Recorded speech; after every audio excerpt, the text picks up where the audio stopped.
Let's start our updated power rankings. Okay, guys, Donatas. this is EuroLeague power ranking episode. And before we start, can you guys describe what's the power ranking? What we gonna do there? How would we understand the power ranking? Just for the intro, just for people to understand what this list means, actually. I hope people already understand this.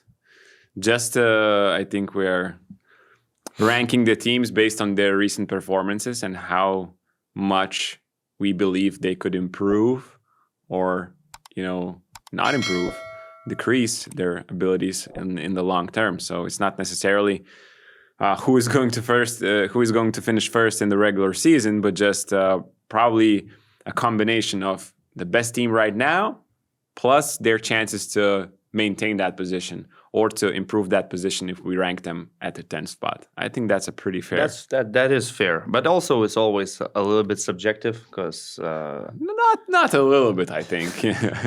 No, I mean more or less. I believe that our top five is probably the same teams, might be in different order. It's just that you have to always consider when you see a team that's on a 3-game winning streak. That might sound impressive, but then you have to look at who they were playing. Maybe they're on a 3-game winning streak, beating bottom 3 teams. So, you have to take all these things into consideration. The roster, the potential, the current form, injuries, and more or less, do you see this team climbing up in the next month, or do you believe that they probably are going down? So then you try to rank. It's like it has similarities to the standings, because when there's 13 or 14 games played, and if someone is the first seed, obviously they're not going to be like number 10 in the power ranking, but it doesn't necessarily reflect the standings. So especially when there's a 2-win difference between the number 1 seed and basically number 11. Yeah. So 1 week and things could change.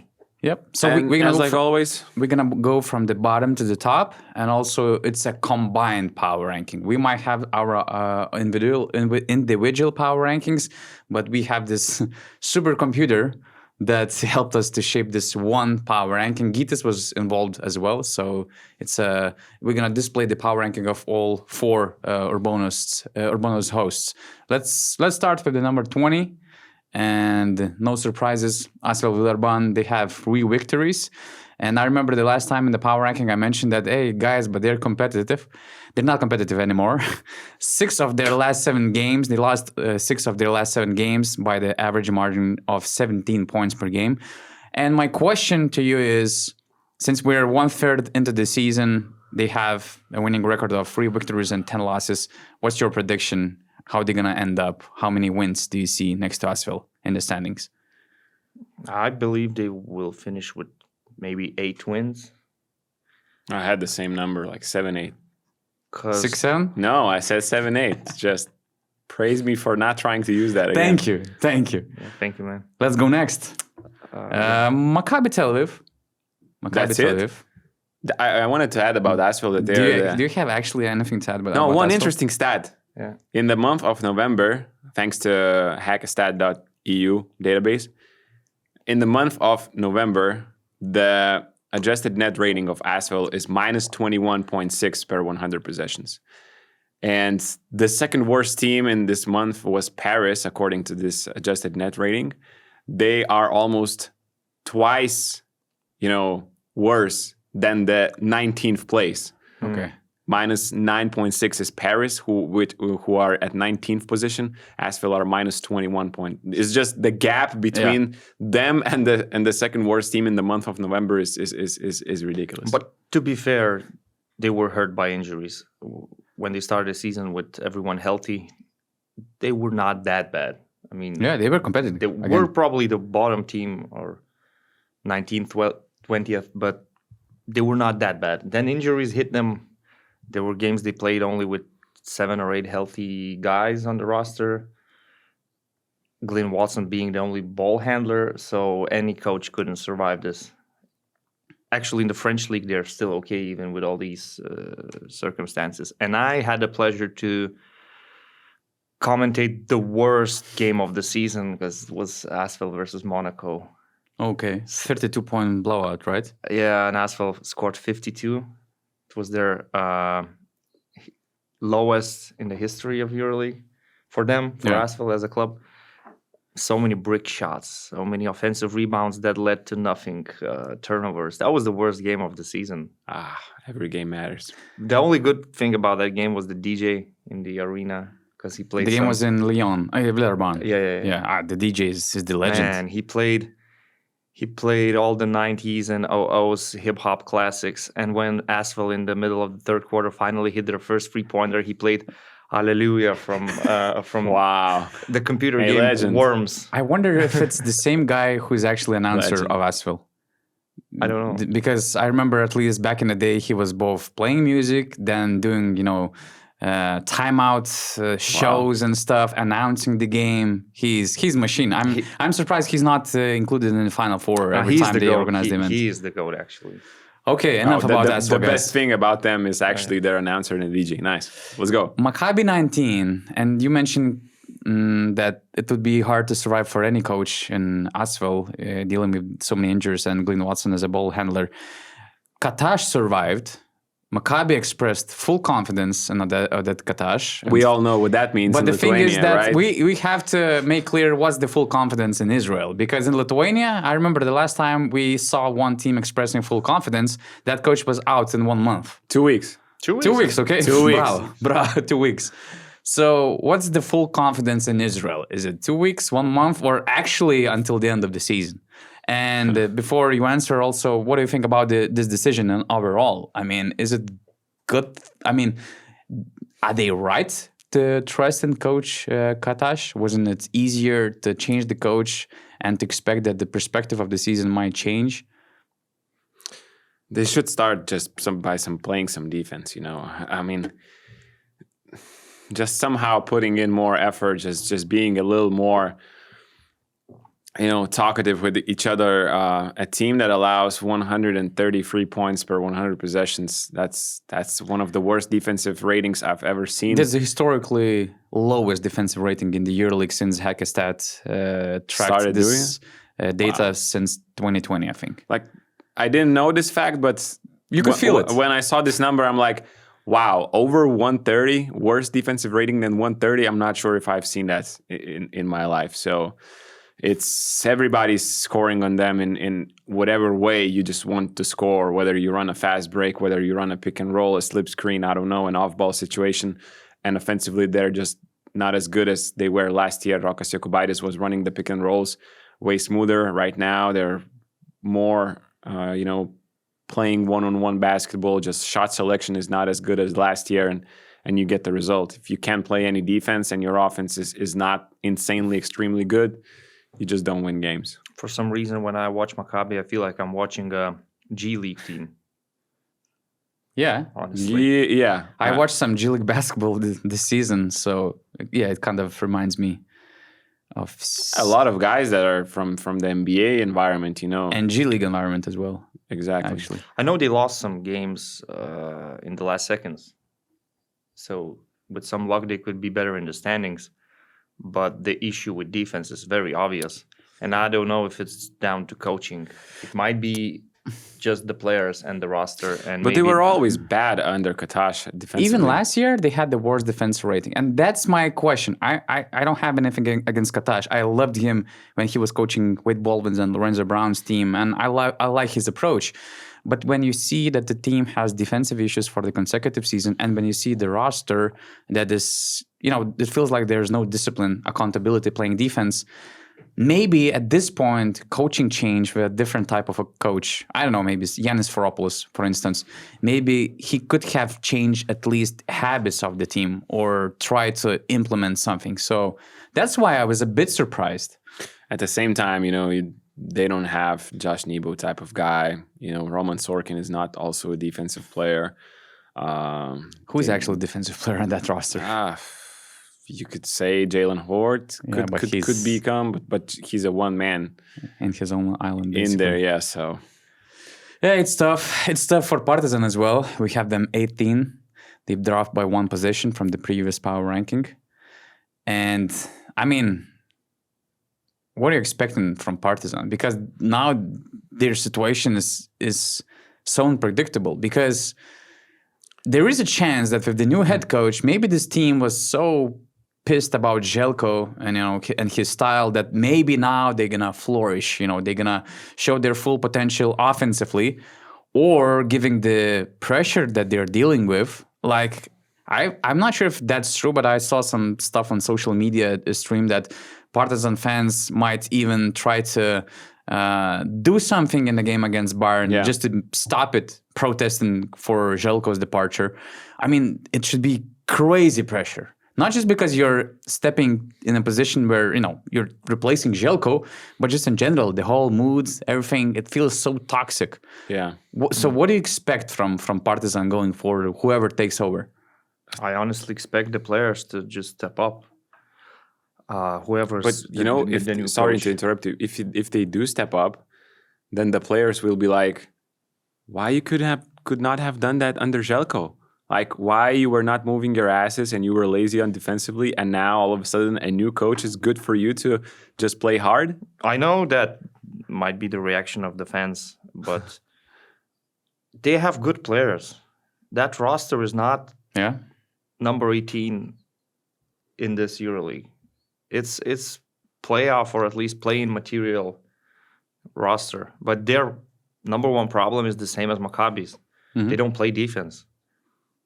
And when I talk about Maccabi, I say, well, maybe it's just that they didn't sign the right players and they're just not a good defensive team. When I look at Partizan, I do see the size, the physicality, and everything for them to be at least decent on defense. But at the moment, they're terrible. So maybe now the players will step up. At least I expect them to. To be honest, leaving aside this whole mess with the coaching, they had the third strongest schedule in the month of November. On the last day of October, they lost at home to Barcelona by 2 points. Then they played in Piraeus against Olympiacos. Then they played Monaco at home, which they won that game, their only win. Then they lost to Fenerbahce at home, and they went to play Panathinaikos in Oaxaca. That's a tough schedule. The only, it's a problem you lose so many games. But the bigger problem is when you go to the Gym of Asheville, the easiest game of your month of November, and you still lose there. And that's where it hurts the most. The season is still not lost, I think. You can try to maybe fight for the play-in in the long term if everything goes super well from this moment on, but you just can't lose to any games to as well. So that might be super costly, but just the situation is toxic, and then who knows how it goes. But they have a good basis point, I think, to restart. I think next week they're playing the Belgrade Derby. And you could potentially, you never know what happens there. Although Zvezda are looking super good, but if they somehow get a win there, maybe they, they start climbing up from this whole mess. Yeah, so as Rytis mentioned, there is size potential, talent potential that they have, and again, just 3 wins below the play-in pool. So with 2/3 remaining in the regular season, everything is possible. Baskonia, number 17. I don't have any questions about Baskonia, sorry. I just couldn't find a perspective, any angle. What are your thoughts about them? It's nice watching Luvo Kabaro this season because he's playing really good basketball at the moment. He's an interesting player because after the Tokyo Olympics, it looked like he's destined to be a star in Europe if he's not an NBA role player anymore. Then he basically disappeared. Then he resurrected. Now he's a star in a Spanish team in Baskonia. A strange player, but a good player. But to me, he's like the only reason to actually watch Baskonia games right now. They're not very consistent. They're not very good defensively. I think the head coach survived a certain moment when they got a win in the EuroLeague, a win in the ACB. But they had 3 wins in a row in the EuroLeague. It's not a Baskonia team of the past where you could expect them to sneak in the top 8 maybe. I don't see that happening. But okay, they're a bit better now than they were at the beginning of the season. just a fun team to watch, especially when they play at home. And 4-3 at home is pretty respectable record for a roster like that. 0-6 away, and just a fun, fast-paced team. Luba Cabero confidence is wow. He feels like he's the LeBron James of EuroLeague right now, making all those shots. The percentages and the difficult shots he takes and the percentages he still maintains over the 2 months of the season are something really impressive. I'm hearing Hamidou Diallo is super close of leaving Baskonia, actually. And he's basically on his way to China because he just received some crazy offer. And that's the problem for Baskonia, because in my eyes, they're lacking of talent and in bodies in general. We were talking about center. Now you need a player who brings points. He was averaging 12 per game. He was high volume, high scoring player. So that's interesting news. Trent Forrest is about to come back though. Okay. So they'll get some reinforcements, and he will definitely help them a lot. How the Baby Shark song sounds? Baby shark.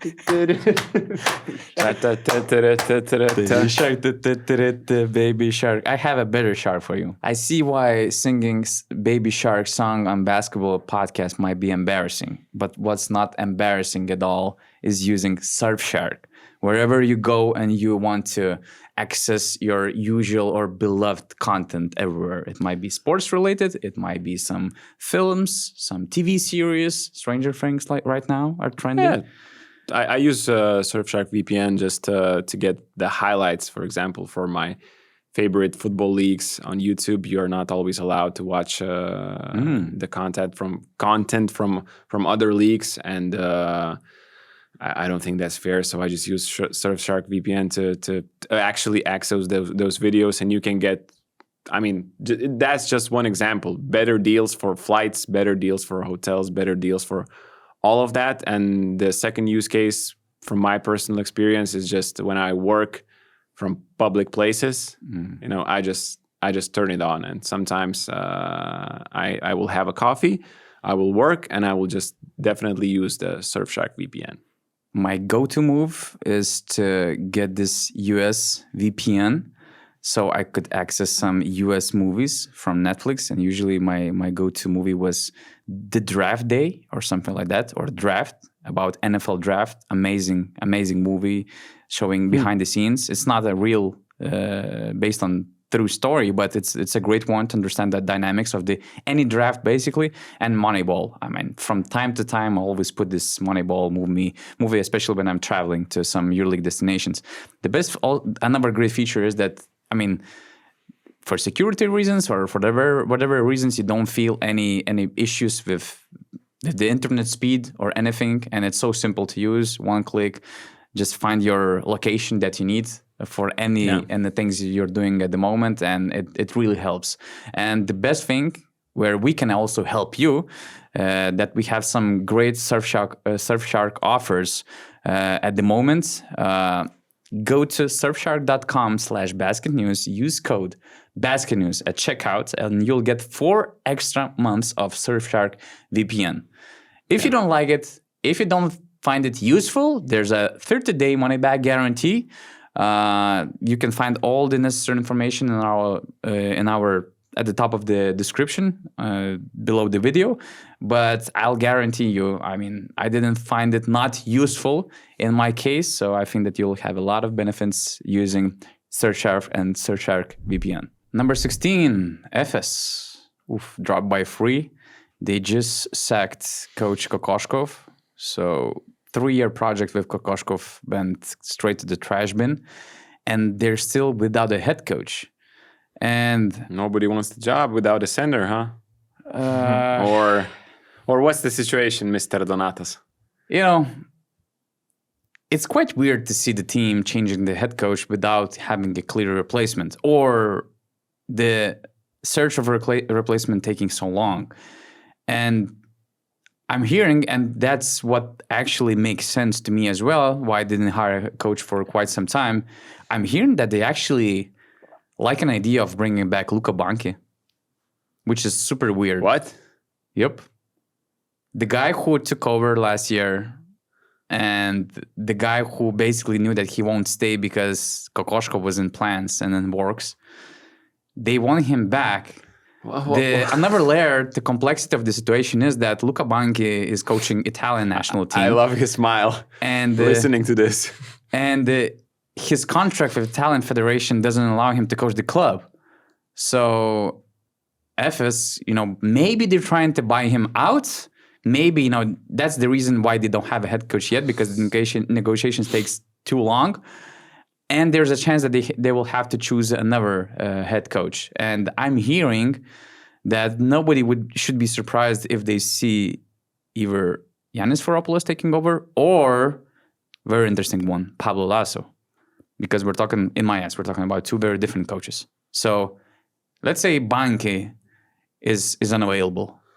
Who do you think, do you see as a better fit for this roster of Efes? Lasso or Sferopoulos? Regardless of which coach steps in. He's still stunned. What the fuck? I just want to ask this, man. Any coach needs a center. So whether it's Lasso, what he wants to play, whether it's Sferopoulos, what he wants to play, they will take over a team that doesn't have healthy centers. So that's a problem. Maybe they should sign a center then. And maybe they could have signed... Bring Mijatovic back to the head coach position. They could have signed a center for Kokoshkov, but they were impatient. But the way Efes are playing and the way we are used to seeing them play is more about the talent and the freedom. In that case, Pablo Lasso is probably the better fit. But if you want to try something very different, more rules, more discipline, then probably Sferopoulos is the better choice. I don't know. Anyway, the coach that joins the team will find all these injuries, not only at center position. Shane Larkin is also out, and he'll be out for around a month. Yeah. They have a lot of perimeter players right now, so it's basically a perimeter-based team. My choice would be Pablo Lasso maybe in that case, but honestly, I would have been more patient with Kokoshkov. So, yeah. And Luca Banchi news that you just brought up are shocking, actually. Wow. Just yesterday, no, not yesterday, it was on Sunday, he coached the Italian national team, and they're thinking about buying him out from the Italian Basketball Federation after they fired him and replaced him with Igor Kokoshkov. How does that work? Let's just move on to a different team. I don't have anything good to say about this. Do you have anything good to say about Bayern Munich, though? They lost 4 in a row, and actually, that's when Gordon Herbert was sidelined just before this losing streak. Now he's back. But do you see much upside for them? And extra bonus question, are you happy, or what do you think about Spencer Dinwiddie and his performance in the EuroLeague recently? He's averaging 10 points, 2.5 rebounds, 2.5 assists, but as soon as he got a bigger role, the team started losing. I don't know if it's because of him. I think he is helping. On this Bayern team, I see a lot of inconsistent players, like Rathan Mace. One night he might look like a EuroLeague star, but then for 3 games he could be the player that basically gives you nothing. And there are other guys as well. I believe that this project is highly based around Rokas Jokubaitis getting healthy, and with such a point guard, things would improve. But now they have to survive at least a few more months without him. Basically until the next season. Basically until the next season, because he will need time to get back in shape. So I'm not sure how I feel about Bayern Munich. They're an okay team. And Spencer Dinwiddie is an okay player. But if people had expectations that Spencer Dinwiddie will start dropping 30 every night and now Bayern will start winning every week, well, they were wrong. He's just an experienced veteran player that helps, but he's not a major game changer. They had the worst offense in the last month in the whole EuroLeague. They also played some tough away games. Valencia is not an easy place to play. They just got demolished there. Baskonia as well.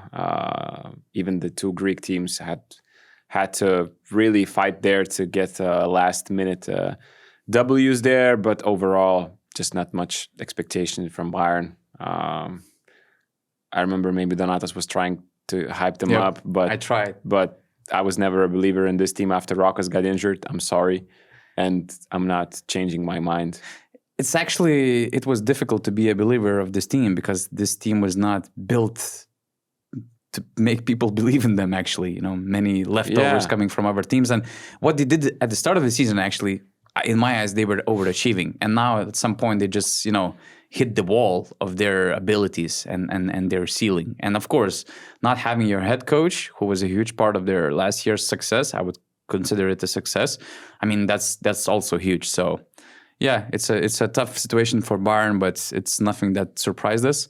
Virtus Bologna, 14, one of the most emotional teams, I would say. They are still a single undefeated team at home, 5-0. And there are some interesting stats that why I said emotional. If they lead at the halftime, their record is like 5-1. If they're just behind by 1 point, it's over, 1-6. If you add this home court thing, in their case, it just kind of describes what kind of team Virtus is. I think their story will be very similar to the one that Žalgiris had last season. I don't see enough talent there, and their defense is just starting to collapse little by little. That energy intensity is just not going to work as the other teams get better during the season. And even in the month of November, just the 13th best defense in the whole competition. So it's not going to win you many games when you don't have that offensive talent. So, and it's not like they have faced a really crazy schedule in this month. So I'm glad they're competitive. That makes the EuroLeague more interesting. It's not an easy task to win in Bologna, but I'm afraid that they're just going to keep dropping in the standings. Number 12, we have a tie with Dubai and Paris basketball. It was a rough month for Paris, actually. They were 1-4 in November. So as ambassador of Paris basketball, could you send some message to ease Paris basketball fans going forward to December? With Lamar Stevens returning, with Jared Rhoden potentially getting into his rhythm. Give us some positivity, please. You came in ready to give positive things, to hype my team up. And the worst thing about this is that even though Paris are not executing, I think, defensively as they would want to. They are still in the games, especially late, but they just don't win close ones.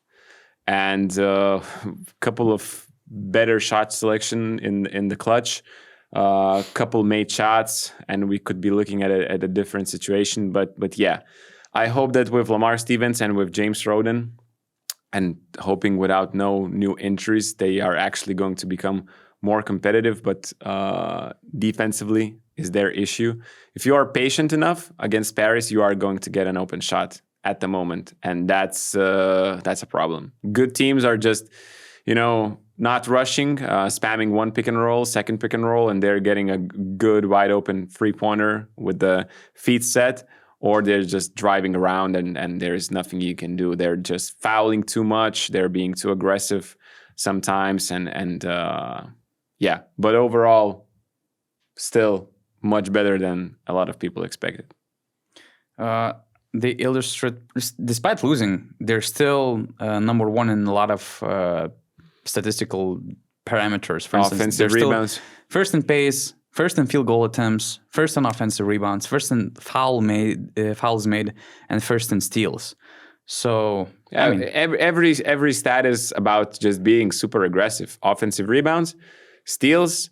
They're getting like 45% of they're rebounding 45% of their misses. That's an insane. Like usually it's around from 30 to 35. They're rebounding 45% of their misses. It's fun to watch them. I hope they pick up some more wins. They have a couple of games at home now. They have this French derby against Monaco in Monaco, and then they'll have Žalgiris, Barcelona, and Crvena Zvezda at home in December, plus ASVEL and Real Madrid away. It's good you mentioned schedule because Dubai. Oh, I see Dubai has increased their position by 4 compared to the previous ranking. They also have quite solid schedule. I mean, positively solid schedule. Okay, they're playing Virtus away. That's a tough place. Nobody has won a game over there yet. But then they're hosting Bayern at home in a double game. Probably it's a double game week. Then there's Maccabi at home. Efes. Well, what's home? What is home? That's where you're heading to. I'm not sure if they're playing in Dubai. Is this home? Sarajevo is not home. Playing in Dubai. Yeah, Botovgrad. That's a problem. But still, you have to win against Maccabi in Sarajevo or Botovgrad or in Panevėžys. Wait, who are not playing in Dubai? They didn't play Hapoel before. They played in Sarajevo in empty gym. So they play Efes. Come on, man. It's come on. You know why. Good morning, like we say in Lithuania. Efes. Spoons after dinner to know. Spoons after dinner. Efes away and Milan at home for Christmas. The problem that they have is that Olegas Avramovic is still out, and he was huge when he returned. Dubai won 2 games. It was the one against Žalgiris, and I don't remember who, but he was solid, like 16 points per game, 4 assists, and just defensively being there and just organizing the game. He just means so much to that team. That Žalgiris game, it's stuck in my memory how Modolov for 3 consecutive possessions just denies Avramovic left hand and forces him right. He goes right and he still finishes with his left. He's just really good. The speed, the mentality, the confidence, he has it all, but it's just that injuries are hitting him one after another, and it's hurting Dubai as a team as well. Also, another thing, he gives you that energy, which probably goes to other players then, and then they get better on defense somehow. Exactly. They are a talented team. The problem is they're too easy to score on. They're too casual, I would say. It's really easy to score against them. Like my friend texted me, that was one EuroLeague night. I don't remember which one in particular, but my friend texted me, you should switch to Oaxaca, Panathinaikos Dubai, and it's a pretty close game. And I did switch. And the moment I switched to that game, Panathinaikos went on a crazy run, and that's it. That was a 20-point blowout. So, yeah. They weren't built for defense, but especially when you're missing guys like Avramovic, that's huge because he sets the standard for at least defensive mindset and intensity. He is like a glue guy for them. And I mean they're still playing without Musa, and Musa what's difficult for them going forward in this December, it's very unlikely that he's going to return in December. It might take a little bit longer than expected. So they might be without Musa, but I think that they have enough scoring talent, and Avramovic in this case is more important piece for their puzzle than Musa. I'm not going to go as far as say like Avramovic is the better player than Musa, but for this team, it seems like he's more important. Yeah. In the month of November, second best offensive rating for Dubai, 131, and second worst defense, 131. And that's pretty much sums up their game. And if you play fantasy, always pick players that are in the Dubai game. Whether the Dubai players or the other team, it doesn't really matter because they scored a lot and the other team scores a lot. So, what's also interesting about their offense is that you mentioned they were number 1 in November. Number 2 after Hapoel, obviously. But if you look at their 3-point shooting percentage, they have one of the lowest 3-point shooting percentages with Monaco as well, who actually also displayed quite solid offensive rating, which is very unusual because they're below 33% or something. So to be considered that high on offensive metrics, it's quite rare. Number 11, Milan. Just replaced Ettore Messina. This is their logo now? Yeah, you can barely see it. Okay. So Pepe Poeta There's so many apps that didn't really change logo, and I usually check Flash Score, and they have the old one, and now I'm so surprised to see this. Or maybe we just use this, kind of anniversary one because they have this 90th anniversary logo. So maybe there's this original one. It's Gita's fault, right? Probably he have used ChatGPT, so we're gonna punish. Stop exposing our friend. He's doing. I'm not exposing you. He's doing so much for this channel, and now you're just saying. Since yesterday, you started this campaign for Gytis. We're not treating him like a slave, just for the record. We're not treating him like a slave. When you say it out loud, it definitely seems like you're not doing this. Yeah. The guy had a week off. A week off. You should just be happy we are not showing the WhatsApp text you're sending. Anyway, Pepe Poeta, right? Pepe Poeta. Yeah. Well, they're a good team, honestly. I mean, they have good players, a lot of experience, as every season, injuries, but they are a playoff potential team, honestly. I know you cannot be too focused on, let's say, Siobhan Shields' performance of last game. Especially when you play Maccabi. We just watched with Ogis how Siobhan Shields got 39 performance index rating and how he scored all those points. And it really looked very simple because they played Maccabi. But, well, they're a good team. And I don't know if Messina stepping down will have a very positive impact on them or not. But if I had to predict the future, I would say they probably going to make the play-in. Like, grab the 10th spot and be in the play-in. That's what I predict for them. The thing to watch, at least for me, is because usually after the coaching change, when the FIBA break comes, that's the point when the coach starts doing his rotation changes, some philosophy changes. That happened actually last year with Monaco, when Spanoulis basically took over before the FIBA window. And Poeta is known for small rotations. And this roster is not built for a small rotation. So I'm just looking forward to see how the role is going to change, if he's going to change these roles. And offensively, I'm just expecting some more freedom, more transition plays, just players being relaxed offensively and taking earlier shots or earlier decisions, something that was against Messina's system. So I just wanted to see how this will influence their situation and standings. Tough schedule ahead. They're playing Baskonia away. Then they have 3 home games, which is, supposed to be all fun and games, but it's Pana, Real Madrid, and Fener coming to Milano, and then you're going to Dubai right before the Christmas. Let's see. Let's see how this goes. Number 10, Barcelona. Despite bringing Xavi Pascal, they dropped by 1 in our power ranking. Why, gentlemen? It's more about other teams being good than them being bad or not believing in Xavi Pascual. It's just that the teams that we ranked higher are really, really good. For example, Real Madrid, they are getting better and better. Naturally, you just rank them higher, despite the fact that Barcelona has a positive result at the moment. It's 8 and 5, right? Yeah. And could have been 9 and 4. They were this close to winning at Efes. I think Xavi Pascual will make this team better. First of all, defensively. I think that the roles will be different than they were under Jean Peñarroya, and you could even see that in the very first game against Anadolu Efes. There's a lot of experience. These players are probably easy to coach. You don't need to tell them the same thing over and over again. They understand you. They will understand Xavi. So, yeah, I think they made the right move by signing him, but it just doesn't fully cover the mistakes they did when they built the roster and the signings they made. And at the end of the day, they're going to be dependent on those 7 or 8 players that are all veterans, and there's very little help from the rest of the crew, in my opinion. Just to add, you mentioned this core of 7-8 players, and just for the record, the average age of that core is 32.8. So that tells about experience that they had. But yeah, in Xavi's case, that's better for expecting for some positive change.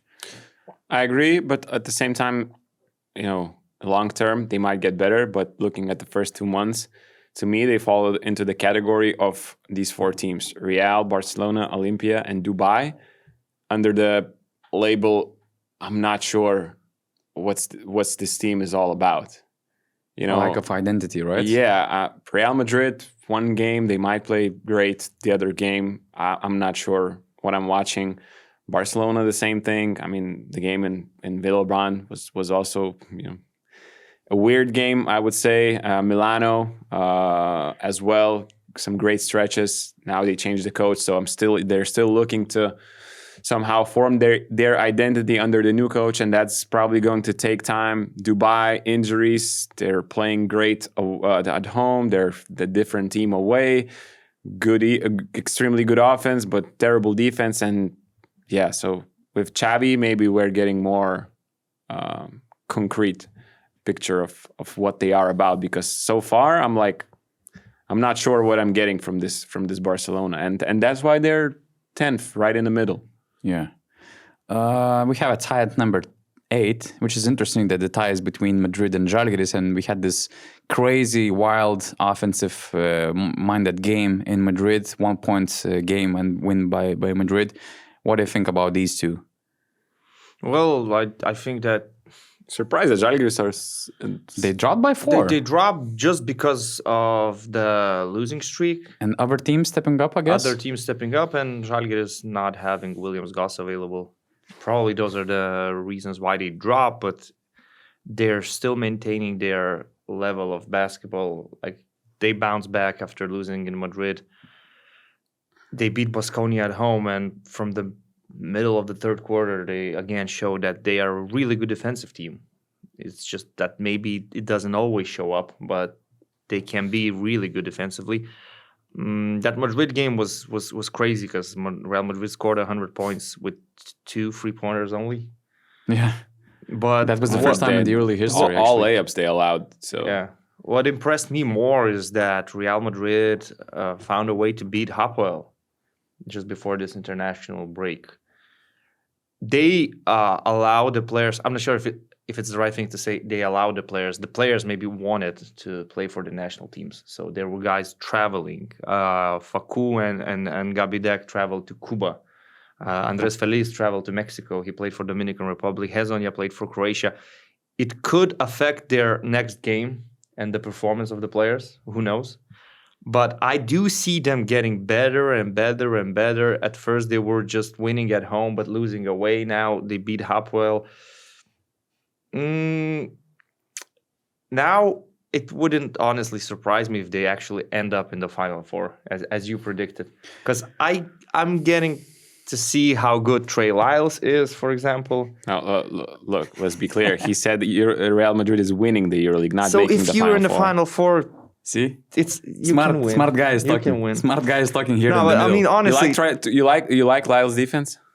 Not defense in particular, but I know not defense because he's not playing guys to cover him up. The skill set, the ability to score in so many different ways. I don't think Real Madrid had such scoring power in the 4th position since they had Anthony Randolph and Trey Tompkins and Yabusele, I guess. Okay, Yabusele, yeah, but that was just one guy. But that's fair. It's fair, yeah. But Lyles is better than in scoring wise. Scoring wise, not as good as an all-around player as Yabusele was. But just probably that's why one is playing in Madrid and the other one is getting contracts in the NBA right now. Well, or also he dunked on LeBron. That is a crucial factor. Let's admit that. Okay. Let's admit that. But it's interesting you mentioned this about Madrid because I had a question for you. Because now in the standings they're like borderline top 10 team, and basically if they just drop these 2 games against Hapoel and Žalgiris, I mean, we would be talking about Madrid from probably there would be a way different pressure and just environment about the club. And my question was like, if you would have to pick, or predict Madrid Final Four team or Madrid out of the playoffs or play-in team, which one would you pick? What's more realistic to you going forward? I'd rather go with the Final Four. I don't think this team could drop below the play-in. No. Me too. I'm a believer. What about you, Augustus? I mean, lower than playing? Yeah. Currently in the standings, they're in this position. So that's my question. Because one night they're. I mean, they could have been 4-9 or something. Look, predicting the Final Four is very generous, and the thing is, it would depend on the matchups. Like, you might be the 7th seed, but then it's very important who are you facing as the 2nd seed in a playoff series. They will be in the play-in at minimum. So To me, they're not convincing. You don't know if they will play Olympiacos, Panathinaikos, Monaco, or somebody else in a playoff series, or Fenerbahce. But I'm starting to believe in them. What you're saying is fair. Like, it's 1 point win. There's such a They thin could line. have been 5 and 8. Yeah, like exactly. Paris, like Could have Efes. So Exactly. that's why my question is legit. And I cannot say that they played No, good. they They have too didn't good play of a good team. against Žalgiris, especially on defense. Okay, let's maybe agree to disagree. I see, I think, of course, they need time. They're completely changing their picture, but I still think that question is not legit because they're probably going to sign somebody because they definitely need an update. Like, they need a slasher guard that can score for himself and create for others. That would be an amazing signing. I still think they need that. And But it's not given. They brought Dennis Smith Jr. last year, and he was a bust. So it's not given that you're going to get Jared Butler in the market. The guy like Dennis Smith Jr. can even hurt the rhythm. Then I'm probably leaning towards they're going to be a playing team. Anywhere between 7th and 10th. At the moment, I'm not sure. They have some solid pieces, but just something not clicking in the right way. Although it's a long process, long season, so I kind of understand that. But And Žalgiris, who are next to them in the power ranking, they will get some wins now. hopefully, They will. On Thursday for sure. Maccabi game, you mean? yeah. They're gonna get some wins now, but then the schedule is gonna get tougher and tougher. But to me, the thing is that now they don't have 3 best defensive players on their roster, so somebody else needs to step up. But I know that they're not playing good teams now. It's just that I'm not a believer that this Žalgiris team should be winning according to their offense. I don't think, and I'm not sure if you believe in that. Like, Sylvain Francisco is playing on god levels. I'm not sure how to say that. It's I would pick him as the MVP probably right now for the season, and then I'm not sure if that's even sustainable. Right. Like, The funny thing about them is that except the first game they played in Monaco, they got wins where I thought they are supposed to win, and they got losses where I thought they are supposed to lose. It's just always went in that way. Fair. The only game was Monaco where, it's the first game of the season, but I was pretty confident that Monaco will win this. Yeah. I had a question regarding, but since Valencia is 7th, I had a question about Valencia and Žalgiris. Because, let's say, these two are kind of underdog teams that not many saw being very competitive in the EuroLeague among the top clubs before the season, and now they're very competitive. I don't know. I did see Žalgiris being competitive from the very beginning. When I saw all the signings, I thought that's a play-in team.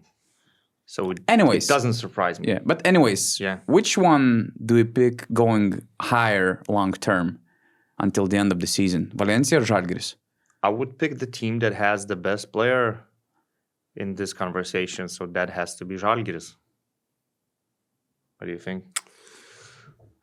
I don't know. It's a tough question. I like Valencia's system. I think, that system in the regular season works perfectly. And especially when they're playing at home. I think they're 6-1 there. But away, it's a different thing. So, but they're not as dependent on, let's say, one player. So it's a hard pick. I think they're going to be right next to each other even after the regular season. I think they're going to be, in that playing zone where we have them right now. I'm just happy power that rankings. Pedro Martinez is finally getting his flowers. Yeah, because other coaches were talking about him being an inspiration, very good in the past, but people didn't recognize him that much because maybe he wasn't in the EuroLeague all the time.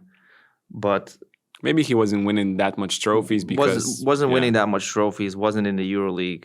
Maybe he had some disagreements when he worked in Baskonia and he was fired. And in Valencia too, I think that they won the ACB and he left. Mm-hmm. But right now, I think he's getting the recognition that he deserves because he's a very, very, very good coach. And he adapted. Like when you see the numbers of Valencia, especially offensively, it just represents what the modern basketball is at the moment. Yeah, you can say about Paris trends, the way they play, but for instance, Valencia, they're also super high tempo team, second highest pace in the EuroLeague after Paris. Least shots from the paint, second lowest from the mid-range, highest corner three shooting frequency. Also, I think that they're second in just three-point shooting frequency as well, and their offensive rating is really solid, and they're more efficient than Paris. So Pedro Martinez is 64. You know, and he had, as a coach, he adapted, he implemented the style, and that's why I also pick Valencia in this conversation about my question that I have, because I'm a more believer in their system, which I think that Žalgiris also have specific system. They have the best player between these two teams. I mean, Silvan Francisco. But to me, I think Valencia's system works better. So at least at the moment. So, and especially at home, they're incredibly good. They lost only one game at home out of 8, and that one was behind the closed doors against Hapoel. So that's crucial as well. And you meant those numbers. I mean, Thomas Isolo said it himself, like that Pedro Martinez was one of the main coaches who inspired them. So it's just that Paris style and Thomas Isolo popularity rose to the fame much quicker, much higher, and now he's in the NBA. But Pedro Martinez was one of the guys he looked up.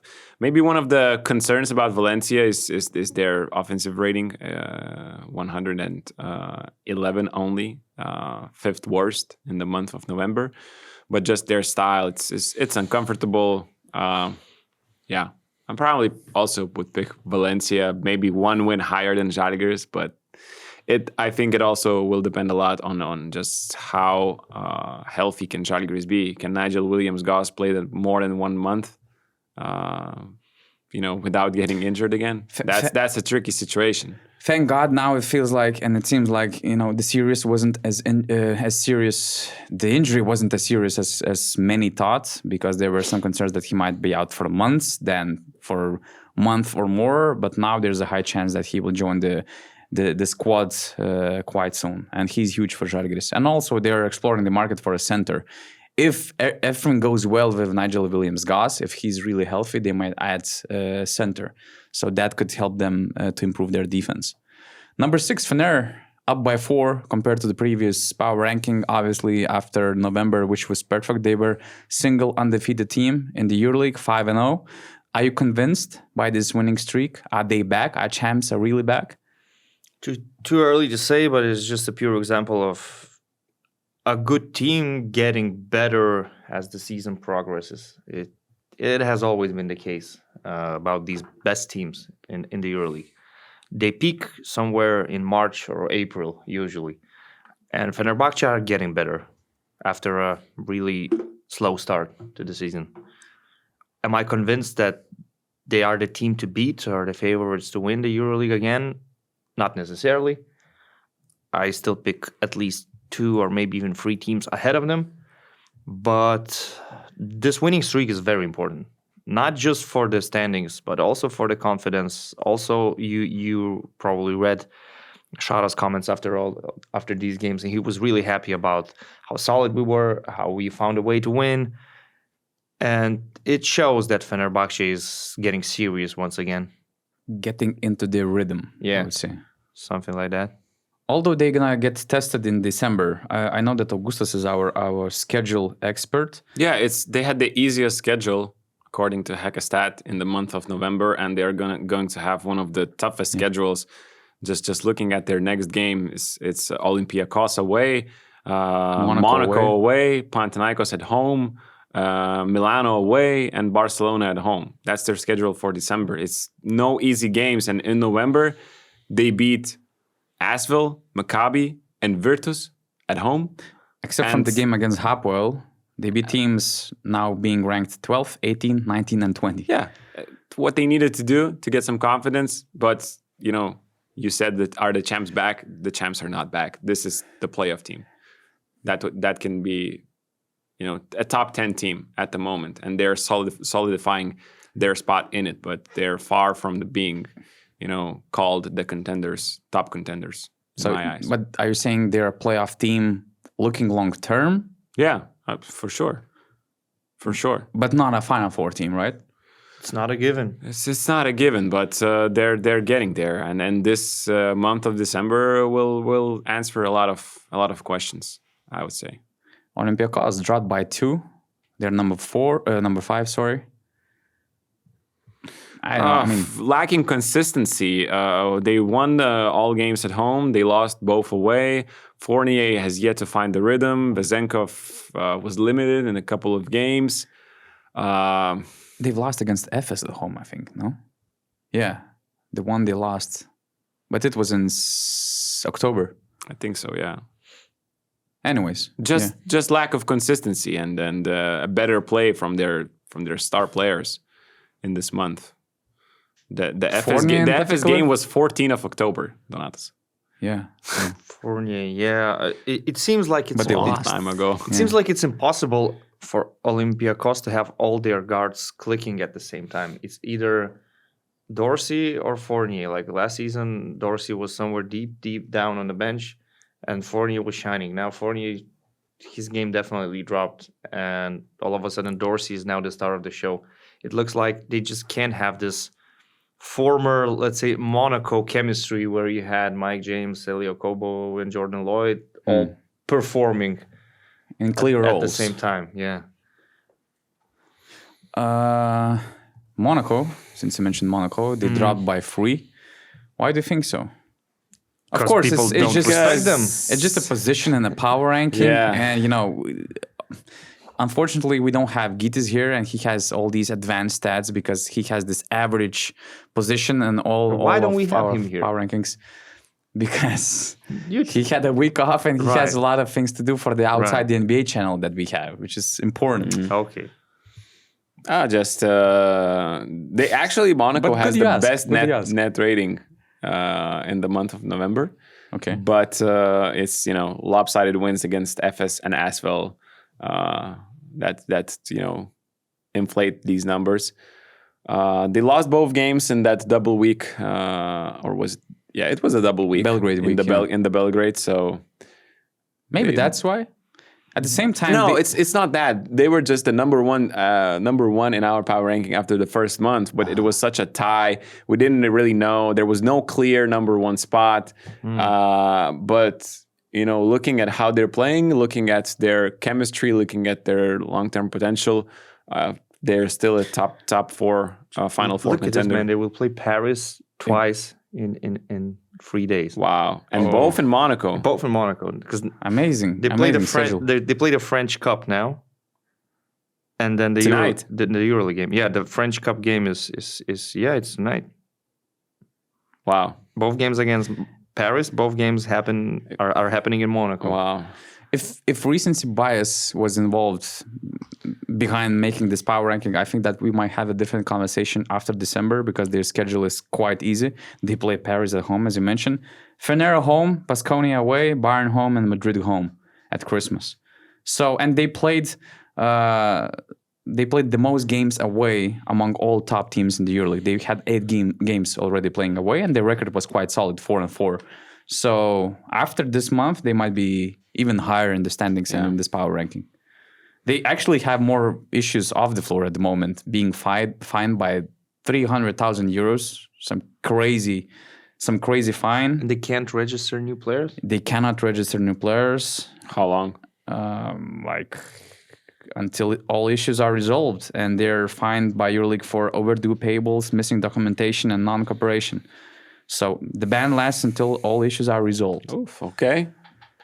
And when does the window of signing new players? Late February. Late February? Yeah. Okay. And it's not like they're missing some bodies a lot. Guard. Yeah, but I keep saying that. They might be fine. How about Tel Aviv? Oh, number 3? Number 3. Drop the one. I had them number 2. And I think if not for the last 2 minutes against the game in Madrid, where they basically botched the game by just miscommunicating defensively. Do we have is kids that a out there? baby crying? Yeah. The hell? Are we hiding somebody else besides Gytis? Okay, In man. that basement? just Wow. don't- Although we had some suspicions all the time about that That room? secret room. Yeah. Okay, let's move on. So yeah, if not for those 2 minutes against Real Madrid, they would have been the number one in my power ranking. They took care of business against Milano, Baskonia, and Dubai away. They're still the only team to win at Dubai's home game, but that was not technically a home game. So I think they have huge potential to end the first I don't know how to say, first half of the season after the 19 games in the first place. And then they're going to play games in Israel. So I think that's huge. And I think they did a tremendous job. Games? Are you so sure about that? That's what's confirmed by the EuroLeague. Yeah. The Right. game on December 16 is scheduled against Zvezda at home for Hapoel. So my prediction is they might play some games in Israel. Because Turkish teams are not going there. Some others probably are not going there. I can't imagine Valencia going there or some other Spanish clubs because they played them behind closed doors. So there might be some, optional home games. And yeah, just to add, I mean, we have historically best offensive rating in the EuroLeague since Hackastat started tracking this data. Their offensive rating is 126.4 points per 100 possessions. And I've checked that, okay, this year we actually have historically best offense in general. We have 5 teams averaging more than 90 points at the moment. And the sixth one is Maccabi, which averages like 89.6. So basically it's almost 90. And the previous time in this modern EuroLeague with this round robin system, the last time the most teams averaging over 90, we had like 3 clubs or something like that a couple of 3 seasons ago. And what's interesting that Hapoel is number 1 historically, PAOK this year's number 2, Dubai number 3, Monaco and Žalgiris number 4 and number 5, and there is Partizan from 22-23 season with Panther, Zachary Day, Dante Exum. Final 4 Partizan before hitting Yabusele being hit by Yabusele. When you say historically best or historically worse, it sounds really impressive. But then you add that part about since they started tracking data. But I mean, it's obvious that offensive numbers were way different. Probably, yeah. In the last decade. It's just that the semantics, like historically best, and the history is 5 years. Yeah. So, it sounds good.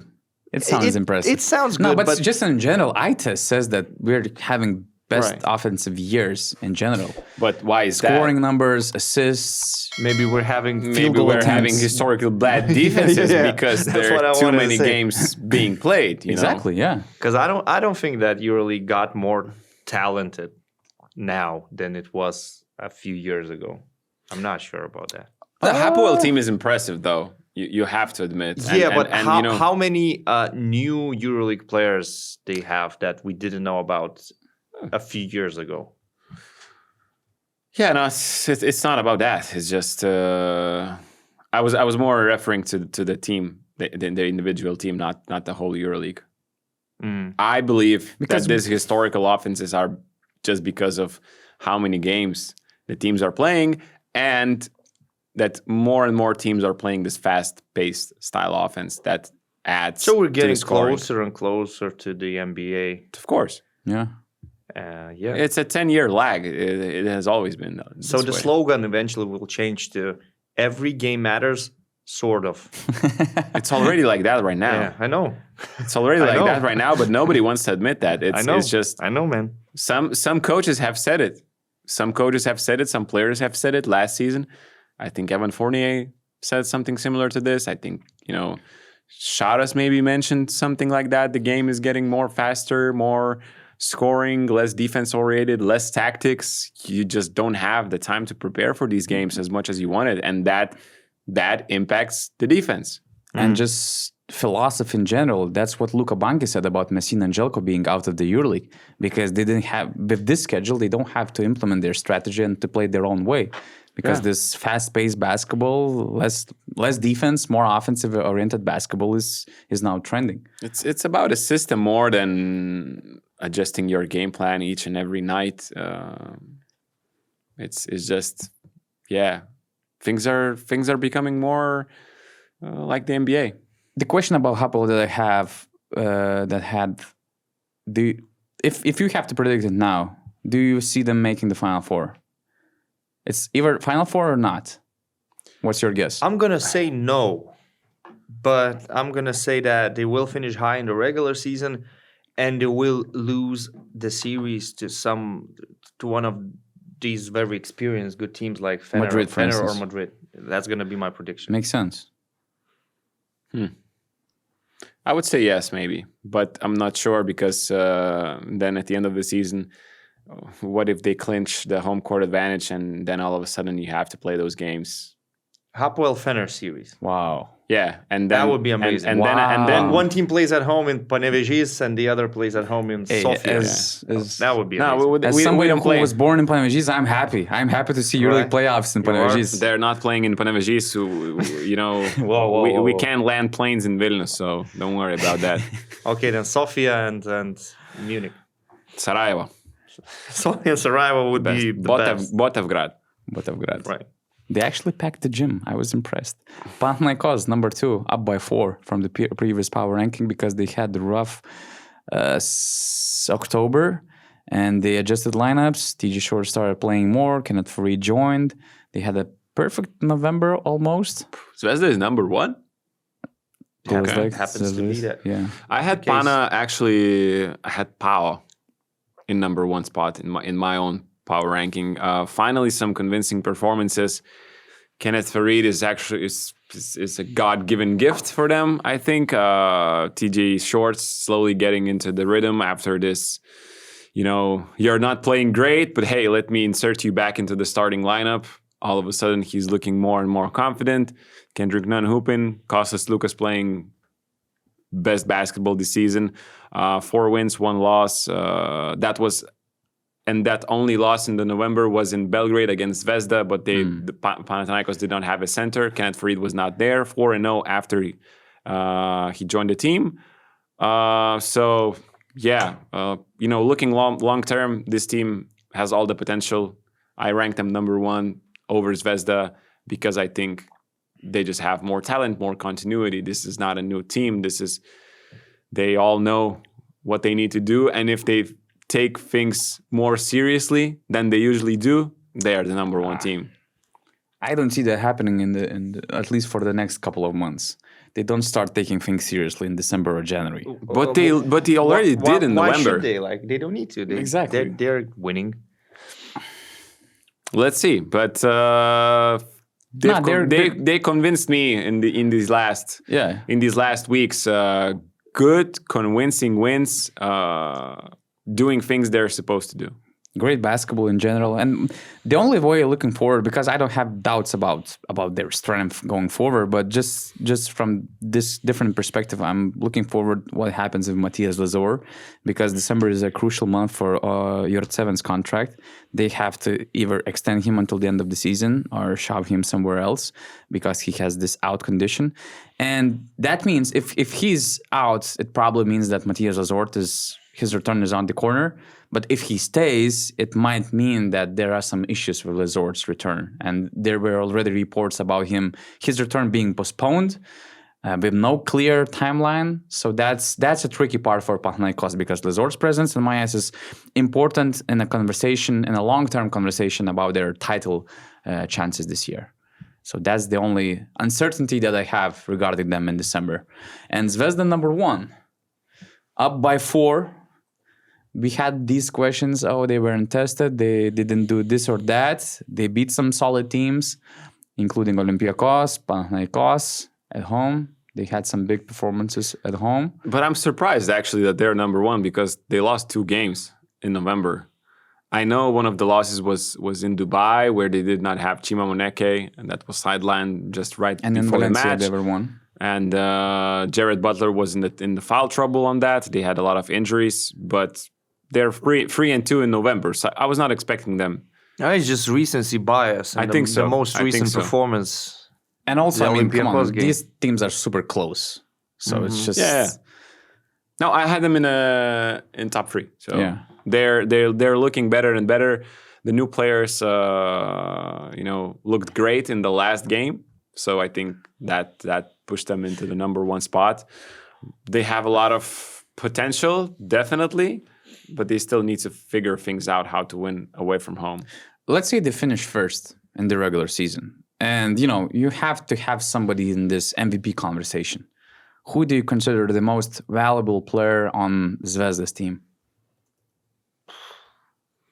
Cody Miller-McIntyre? I don't think they're going to have an MVP candidate. But if you have to delegate one player. What is the question? The question is, who is the most important player in that team? Very simple question. Let's be playful.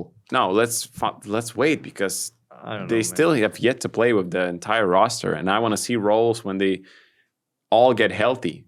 Miller-McIntyre? Jordan Nwora. Nwora. My answer would be Jordan Nwora.